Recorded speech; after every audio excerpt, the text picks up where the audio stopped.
কিরে রাসাল কই যাস? বাড়িতে যাইতেছি বন্ধু, ভালো লাগতেছে না। একটা সিগারেট খাওয়া যা। সিগারেট খাবি? হ্যাঁ খাবি আয়। আসসালামু আলাইকুম সুনিম ভাই। ওয়ালাইকুম আসসালাম। ভাই দুটো লাঠি দেন ভাই, এই যে দুটা সিগারেটের দাম 144 টাকা দুইটা সিগারেট দাম। 144 কেমন ভাই? 44 মানে 44 ওইছে 44। 144 এই যে নেন ভাই, একটা সিগারেট ফেরত দিলাম, খাইলাম না। আর 132 টাকা। হ্যাঁ আরো 100 জি। এখন দেশাই সিগারেট এই যে ভাই নেন, সিগারেট খাইতাম না আর 120 টাকা। ভাই। 120 টা হইছে কেমন? দুইটা সিগারেট বুঝলাম না, ফেরত দিলাম। আপনি একটা টাকা মূল্য দিছেন। কিসে 120 টাকা হইছে। কিসে নো? 120 টাকা দাম লাগবে না। কেমনে সেটা আপনি বুঝাই বুঝতেন না? এই সিগারেট দুই আইটেম তো করে। হয় তোরা হুন দিছাস 120 টাকা কেমনে একটা পাই?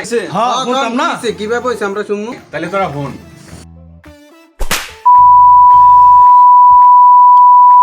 10 দিন আগে যে 120 টাকা সবাই নিলাম তখন বন্ধ করার সময় এই টাকাটা দিলি না, এই টাকাটা মিলাই ওই 144 টাকা আজকে হইছে।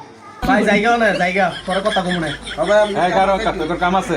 ভাই না না ভাই এই খারাপ ভাই আমার মনে আছিল না, কালকে দিয়ে যাবো ভাই। কালকে কোন সময় দিবি? ভাই কালকে দিব শিওর ভাই। দিয়ে দিয়ে দেবো যাস কিন্তু আচ্ছা ঠিক আছে। দিয়ে দেবো স্যার। উঠতে যায় একটা কাস্টমার। আজকে বাচ্চা গেলাম গা। আরে হ যদি এই যে পুরান খাতাটা উল্টাইতো না তা আমাকে দুইটার কপালা যে শনি আছিল আইলো ভাই দিয়ে যাই হ্যাঁ বাড়ির দিকে যাই।